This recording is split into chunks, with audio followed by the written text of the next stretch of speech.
Hello दोस्तों, स्वागत है आपका स्टडी ऑफ नेचर में। हम पढ़ रहे थे फिजिक्स में हमने पिछला टॉपिक पढ़ा था विद्युत द्विध्रुव। आज हम पढ़ेंगे विद्युत द्विध्रुव के कारण किसी बिंदु पर विद्युत क्षेत्र की तीव्रता। वो हम तीन पोजीशन में कर सकते हैं। पहली पोजीशन हो सकती है अक्षीय स्थिति में, दूसरी पोजीशन हो सकती है निरक्षीय स्थिति पर, और तीसरी पोजीशन हो सकती है कि वो बिंदु कहीं भी हो सके। वहां पे अपन को क्या ज्ञात करना है? विद्युत क्षेत्र की तीव्रता। देखो करते हैं अपन। माना कोई विद्युत द्विध्रुव है, ये जो प्लस क्यू और माइनस क्यू आवेशों से मिलकर बना है। इसकी लंबाई मान ली अपन ने 2l,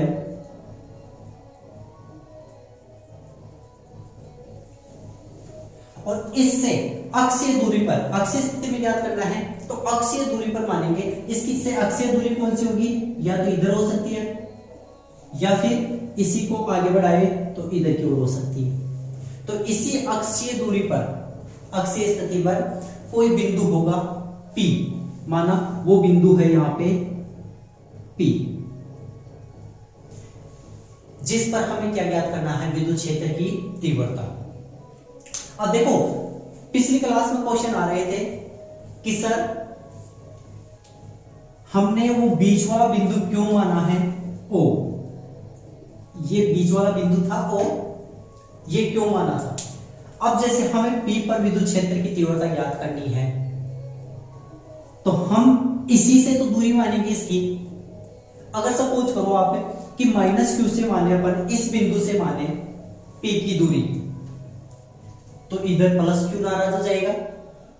और इसके जस्ट विपरीत अगर P की दूरी प्लस क्यू से माने तो माइनस क्यू नाराज हो जाएगा। भाई उससे क्यों मान रहे हो? इसीलिए दोनों को राजी रखने के लिए हम दोनों से क्या करते हैं? बीचों बीच में एक उदासीन बिंदु होता है जिसे द्विध्रुव का केंद्र बोला था अपन ने, और उसी केंद्र से हम उस बिंदु की दूरी लेते हैं। तो यहां से यहां तक की दूरी हमने कंसीडर कर ली, मान ली कि कितनी है? r है।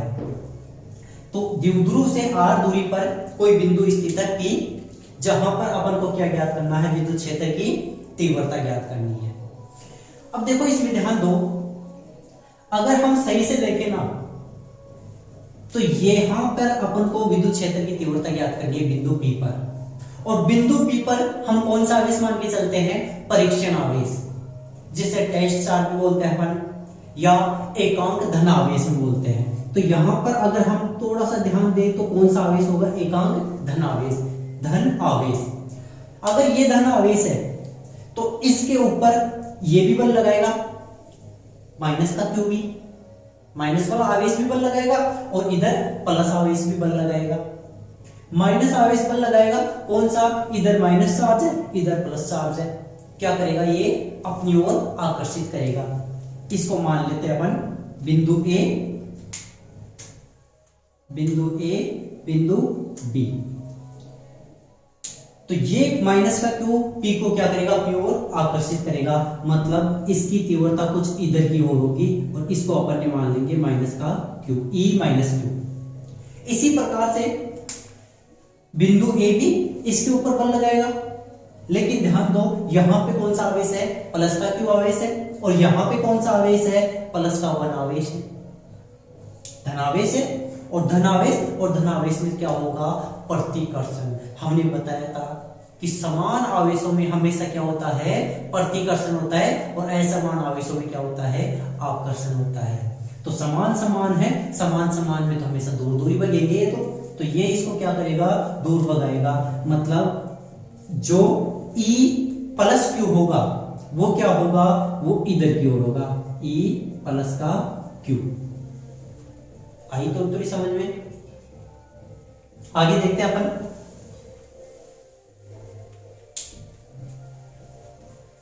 ठीक है, अब क्वेश्चन यह आएगा कि सर ये 2l ही क्यों मान रहे हैं, l क्यों नहीं मान रहे हैं? दूरी को, जो द्विध्रुव की दूरी थी, लंबाई थी, उसको हम 2l मान के चले थे। 2l ही क्यों? l भी तो मान सकते थे। हाँ, बिल्कुल मान सकते थे। अगर l मानेंगे तो इधर की दूरी को हम क्या लिखना पड़ेगा? l/2, A से O तक की, और O से B तक की दूरी को क्या लिखना पड़ेगा? l/2 मान पड़ेगा। और ये बटे वाली चीजें आती है हमेशा अपन को क्या कर देती है, परेशानी में डाल देती है, अच्छा नहीं लगता, दिखने में अच्छी नहीं लगती बटे वाली चीजें। इसीलिए इनको हटाने के लिए हमने दूरी को पहले ही क्या मान लिया, 2l मान लिया। 2l मान लिया तो इधर की दूरी कितनी हो जाएगी, l, और इधर की दूरी भी कितनी हो जाएगी, l। इसीलिए हमने इस द्विध्रुव की लंबाई को कितना माना था, 2l माना था। ठीक है, अब आगे कैलकुलेशन करें, कैसे करेंगे, पहले किसके लिए मान ले, -q से माने, कोई सा भी कर लो, कोई दिक्कत नहीं पड़ेगी। देखो -q के कारण विद्युत क्षेत्र की तीव्रता, बिंदु P पर विद्युत क्षेत्र की तीव्रता, बिंदु P पर विद्युत क्षेत्र की तीव्रता क्या हो जाएगी, E माइनस का Q बराबर, देखो ये भी आवेश है, ये भी आवेश है, और दोनों आवेशों के बीच में क्या लगेगा, बल लगेगा। कौन सा बल, कूलॉम का बल। तो विद्युत क्षेत्र की तीव्रता हमें पता था क्या है, K Q1 Q2 बटे R स्क्वायर, यहाँ पे Q2 बराबर क्या है, 1, तो क्या हो जाएगा K Q बटे R स्क्वायर। तो यहाँ पे ध्यान देंगे ना अपन, तो क्या हो जाएगा कि 1/4 पाई एप्सिलॉन नॉट, और ये दूरी कौन सी दूरी, B से P की दूरी, Q बटे BP का स्क्वायर, -q के लिए ले रहे हैं ना, और दिशा किधर हो जाएगी इसकी, दिशा किधर हो जाएगी, P से B की ओर, तो P से B की ओर। ठीक है, इसको सही से लिखे, BP की दूरी कितनी होगी, कोई बताएगा, देखो O से P की दूरी कितनी है, R, और O से B की दूरी कितनी है, L। अगर O से P की दूरी में से O से B की दूरी घटा दें तो हमारे पास क्या बच जाएगा, सिर्फ BP बच जाएगा। तो देखो 1/4 पाई एप्सिलॉन नॉट Q बटे BP का मान क्या रखेंगे, R माइनस, R में से क्या घटा देंगे, L घटा देंगे, तो L का होल स्क्वायर। ये समीकरण कितना आ गया हमारे पास, 1। दोबारा से इसी प्रकार से +q के कारण हो जाएगा, विद्युत क्षेत्र की तीव्रता E प्लस का Q बराबर सेम आएगा 1/4 पाई एप्सिलॉन नॉट Q बटे, देखो प्लस का Q ये था, यहां से यहां पे भी बल लगेगा, वो चाहे प्रतिकर्षण लगे चाहे आकर्षण लगे, लेकिन बल तो लग ही रहा है, तो कैसे लगेगा, Q1 Q2 बटे R स्क्वायर, Q1 खुद Q, Q2 क्या हो गया 1, और बटे में R स्क्वायर मतलब बीच की दूरी, A से P तक की दूरी। अब A से P तक की दूरी तो हमारे पास है ही नहीं, हमारे पास तो कौन सी दूरी है, O से P तक की, लेकिन A से O तक की भी है। अगर O से P तक की दूरी में A से O तक की दूरी जोड़ दे तो क्या आ जाएगी हमारे पास में A से P तक की दूरी, तो यहां पे अपन लिख सकते हैं A से P की दूरी, और दिशा किधर हो जाएगी इसकी भी, इसमें किधर थी P से B की ओर, तो इसमें किधर हो जाएगी A से P की ओर, देखो उधर की ओर जा रहा है ना प्लस का Q, तो दिशा क्या हो जाएगी A से P की ओर। आगे चले तो क्या हो जाएगा यहाँ पे 1/4 पाई एप्सिलॉन नॉट Q बटे AP, AP क्या हो जाएगा R में L जुड़ जाएगा अगली बार, तो R प्लस L का होल स्क्वायर, ये समीकरण 2। इसको इधर लिख लेते हैं, P से B की ओर दूरी थी इसकी, देखो यहाँ पे दूरी का मेंशन करना जरूरी है, दिशा पता होना चाहिए अपन को कि किधर दिशा चल रही है, इसको उतारना एक बार, ठीक है, दिशा मेंशन कर देंगे अपन यहाँ पे, दोनों की दिशा पता है अपन को, ये P से B की ओर है और ये A से P की ओर है, ठीक है। अब क्या निकालना अपन को, परिणामी। परिणामी कैसे निकालेंगे, ई बराबर क्या हो जाएगा, देखो एक की दिशा बिल्कुल सेम उधर है, एक की दिशा बिल्कुल इधर की ओर है, दोनों के बीच में थीटा कितना है, लगभग 180 डिग्री है, बिल्कुल विपरीत है। एक इसको इधर खींच रहा है, दूसरा इसको इधर खींच रहा है। परिणामी कितना आएगा, जिसमें ज्यादा दम होगा वही परिणामी हो जाएगा। इसका मतलब क्या बोले अपन ने कि जिसका बल ज्यादा है ना, उसमें से कम बल वाले को घटा दो। सेम न्यूटन की तरह ही है कि ये वाला हाथ इस मार्कर को 5 न्यूटन बल से खींच रहा है, ये वाला हाथ इस मार्कर को 10 न्यूटन के बल से खींच रहा है। ये मार्कर किधर की ओर जाएगा, इधर की ओर खींचेगा। कितने न्यूटन के बल से खींचेगा, 5 न्यूटन से। कैसे कि 10 में से 5 को घटा दिया अपन ने। कैसे घटाया, ज्यादा बल में से कम बल को घटा देंगे। यहां पे भी सेम ऐसा ही करेंगे, जो ज्यादा बल होगा उसमें से कम वाले बल को घटा देंगे। ज्यादा कौन सा है, माइनस का क्यू ज्यादा है या प्लस का क्यू ज्यादा है। हमेशा इसके लिए क्या करते हैं अपन ने कि नीचे की संख्या जितनी बड़ी होती है ना, पूरी संख्या उतनी ही छोटी हो जाती है। दोबारा ध्यान दो, नीचे की संख्या जितनी बड़ी होगी, ऊपर की संख्या ऑटोमेटिकली क्या हो जाएगी, छोटी हो जाएगी, ओवरऑल संख्या। इसका मतलब हम यदि ध्यान दें तो देखो e माइनस का क्यू और e प्लस के क्यू में 1/4 पाई एप्सिलॉन नॉट बराबर है, ये भी इधर है, यहां पे भी क्यू है, यहां पे भी क्यू है। अंतर तो किसमें है, ये नीचे वाली संख्याओं में। अब यहां पे ध्यान देंगे अपन, r में से l घट रहा है और यहां पे r में l जुड़ रहा है। इसका मतलब यहां पे नीचे बड़ा है और यहां पे नीचे बड़ा है, तो ये ओवरऑल संख्या क्या हो जाएगी, छोटी हो जाएगी। और यहां पे छोटा है तो ये ओवरऑल संख्या क्या हो जाएगी, बड़ी हो जाएगी। इसका मतलब e माइनस का क्यू बड़ा है और e प्लस का क्यू क्या है, छोटा है। तो यहां पे घटा देते हैं अपन, परिणाम क्या आ जाएगा, e माइनस का क्यू माइनस e प्लस का क्यू। क्यों है यहां पे, चूंकि थीटा कितना है, 180 डिग्री,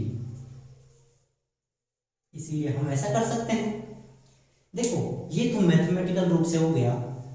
अगर हम फिजिक्स के रूप में भी ध्यान देना और अपन कॉमन सेंस भी लगाए ना, तो क्या होगा कि माइनस का क्यू इसको यहां से खींच रहा है, प्लस का क्यू इसको यहां से खींच रहा है, बल लगा रहा है। जो जितनी ज्यादा दूर रहेगा उसका बल वैसे उतना ही कम हो जाएगा, तो जो पास में रहेगा उसी का ज्यादा बल होगा। तो कॉमन सेंस से यही भी पता चल रहा है। चलो मान रखते हैं, 1 और 2 से मान रखें, 1 व 2 से E बराबर क्या हो जाएगा, E माइनस का क्यू, ये रहा 1/4 पाई एप्सिलॉन नॉट क्यू बटे r माइनस एल का होल स्क्वायर। E प्लस का Q 1/4 pi epsilon naught Q बटे r प्लस एल का होल स्क्वायर। देखो यहाँ पे ये वाली चीज कॉमन, यहाँ पे ये वाली चीज कॉमन, बाहर कर लेते हैं। 1/4 पाई एप्सिलॉन नॉट, यहाँ पे ऊपर की ओर q कॉमन, यहाँ पे भी q कॉमन, तो q को भी क्या कर लें, बाहर कर लें। बचेगा क्या, यहां पे तो r माइनस एल का होल स्क्वायर बचेगा, 1/r माइनस एल का होल स्क्वायर और माइनस r प्लस एल का whole square, 1/r plus L का होल स्क्वायर। इसको हल करें, 1/4 pi epsilon naught Q bracket में लघुत्तम आ जाएगा, r माइनस एल का होल स्क्वायर और r प्लस एल का whole square. r minus L से r माइनस एल का होल स्क्वायर कैंसिल, यहाँ पे क्या बच गया, r प्लस एल का होल स्क्वायर, जिसको खोल भी देंगे अपन, r square plus L square plus 2rl। यहां पे इससे ये वाली चीज कैंसिल, ये वाला बचेगा और माइनस है तो माइनस में क्या जाएगा, माइनस r स्क्वायर माइनस का एल स्क्वायर, और देखो ये माइनस आएगा लेकिन ये बाहर माइनस होने की वजह से क्या हो जाएगा प्लस 2RL। अगर हम ध्यान से देखें तो आर स्क्वायर से R square cancel, L square से एल स्क्वायर कैंसिल, 2RL और 2RL जुड़ जाएगा, कितना हो जाएगा 4RL। नीचे क्या बचेगा R square, R minus L का स्क्वायर और आर प्लस एल का होल स्क्वायर।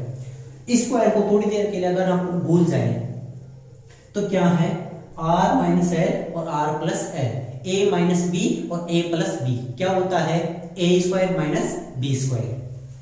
तो यहां से हम लिख सकते हैं 1/4 पाई एप्सिलॉन नॉट, ऊपर क्या बचा हमारे पास में 2RL और 2RL 4RL। इसको हम ऐसे लिख सकते हैं क्या Q गुणा 2L गुणा 2R। कैसे लिखा 2RL 4RL है, तो यहां पे भी देखो 2 को गुणा करा 4 और LR हो जाएगा, और बटे में क्या बच जाएगा हमारे पास में R square minus L square का होल स्क्वायर।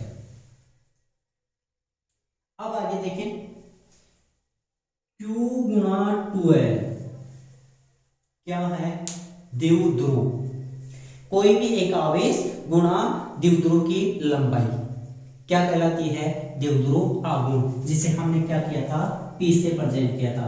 तो 1/4 पाई एप्सिलॉन नॉट P गुणा 2R, या फिर क्या लिख देंगे इसको 2PR, और बटे में R square minus L square का होल स्क्वायर। और यही हमारे पास क्या आ जाएगा विद्युत क्षेत्र की तीव्रता। इसको उतारो, इसमें एक कंडीशन लगा सकते हैं अपन विशेष स्थिति। कैसे लगाएंगे यहां पे लगाते हैं, देखो विशेष स्थिति, देखो स्थिति कैसे लगाएंगे, यदि जो ये R है ना वो इस L की तुलना में बहुत ही क्या हो जाए बड़ा हो जाए। कैसे हो जाए कि यदि R is very very very greater than, बहुत बहुत बहुत बड़ा हो जाए किससे L से। तो ऐसी स्थिति में हम L को क्या मान सकते हैं नगण्य मान लेंगे। अगर नगण्य मान ले तो यहां पे L की जगह क्या रख सकते हैं 0, तो हमारे पास E क्या आ जाएगा E बराबर 1/4 pi epsilon not 2P R बटे R का स्क्वायर R की घात 4 हो जाएगा। एक R से एक R कैंसिल हो जाएगा, तो E बराबर क्या आ जाएगा 1/4 पाई एप्सिलॉन नॉट 2P बटे R की घात 3। और यही हमारे पास क्या आ जाएगा विशेष स्थिति पर विद्युत क्षेत्र की तीव्रता, किसके कारण द्विध्रुव आघूर्ण के कारण। उम्मीद करता हूं कि आपको अच्छे से समझ में आया होगा। नहीं समझ में आया तो बताना, ठीक है। जय हिंद जय भारत।